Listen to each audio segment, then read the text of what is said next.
This is one of my projects that's been on the back burner for quite some time now, but this year I really want to pull my finger out with it and get it up to a reliable, properly roadworthy standard. It is road legal at the moment, but there's a few, mechanical things I need to finish off with it. Recommissioning jobs, because it's been off the road since the early 2000s, and I've been working steadily at it as and when. It's got the 2-litre Pinto there. Not an engine I had any prior experience with, but I've just been going through what needed to be done on it. I've had the cam cover off, checked the oil spray bar at the top, because they were a notorious weak spot. Overhead cam, of course, and cam cover rather, not rocker cover, well, whatever you'd call it. This thing, very hard to make oil tight, because it being a Ford, it's very tinny, and it was easily distorted. But these special load spreading washers are now available, and they've done the trick. That and a course a well seal, so that is now an oil tight Pinto engine. It's got the twin Weber 40s, but I'm gonna return it back to its standard single carb, purely for reliability and economy as well, because certainly reliability, there's a lot of breather pipes and a fuel return line there, all disconnected, which is no good for the engine.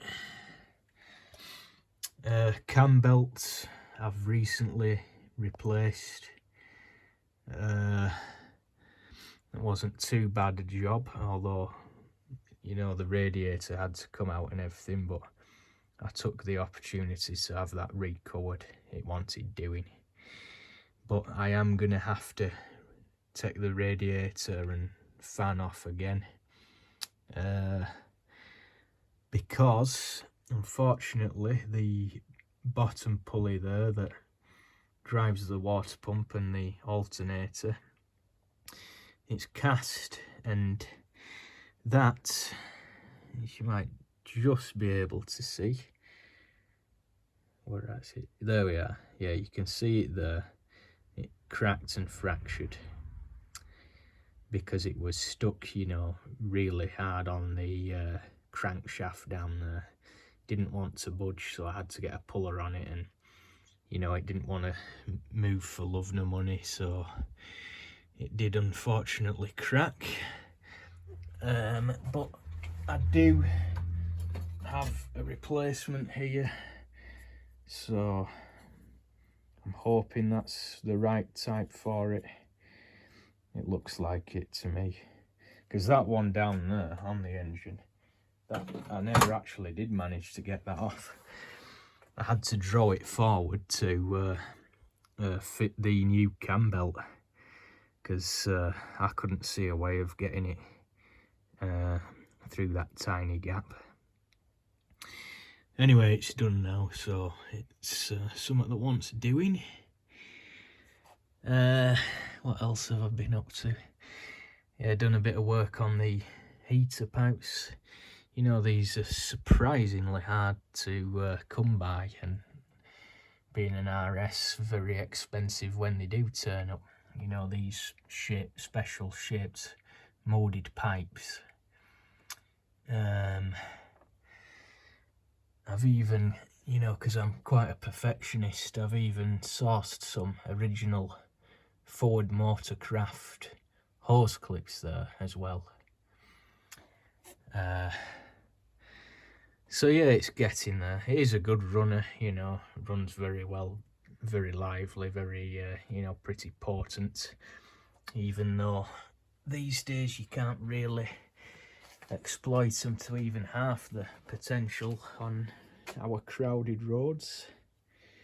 It makes me laugh when, you know, on eBay adverts, or, you know, just car adverts for stuff, you know, say like an Austin A35 that's been, you know, had a 1275 engine put in it, and they say it keeps up with modern traffic. Well, a horse and cart could keep up with most modern traffic now. It's that congested in Britain.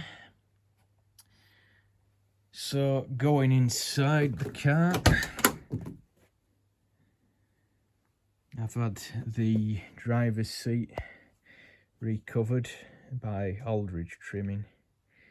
They did a good job of that. Really pleased with it. It made a big difference to the seat support as well, and posture, because the original covering it was all worn away on the bolster, you know, from people getting in and out, being the bucket seats that they are. And they are the, well, they are the iconic fishnet headrests there. Brown beta cloth. Brilliant colour combination. I mean, I do like black anyway, but black and brown, it's just fantastic. So yeah, really nice colour combination. What else? Let's get inside the car.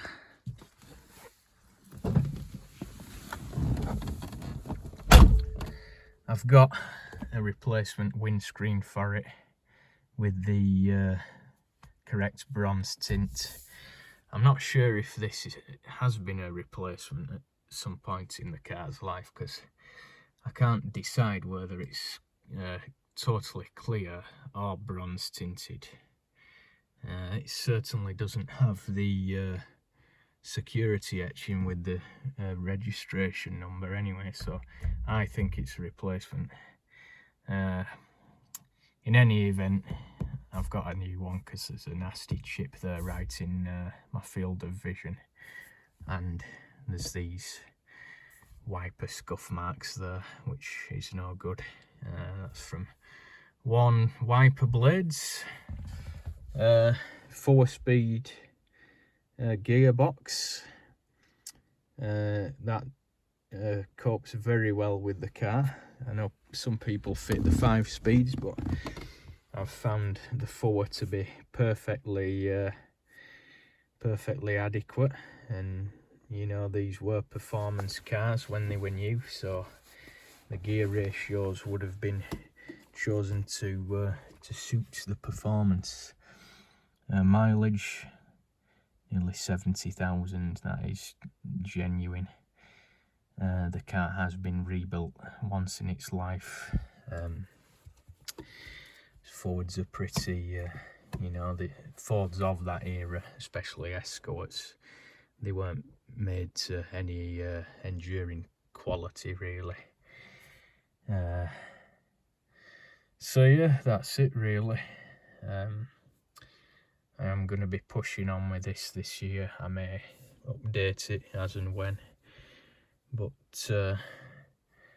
I do want to get it, you know, properly on the road again. So as I say, I'm going to really pull my finger out this year, and I want to enjoy it over the summer, spring and summer, get it out on a few rallies, etc.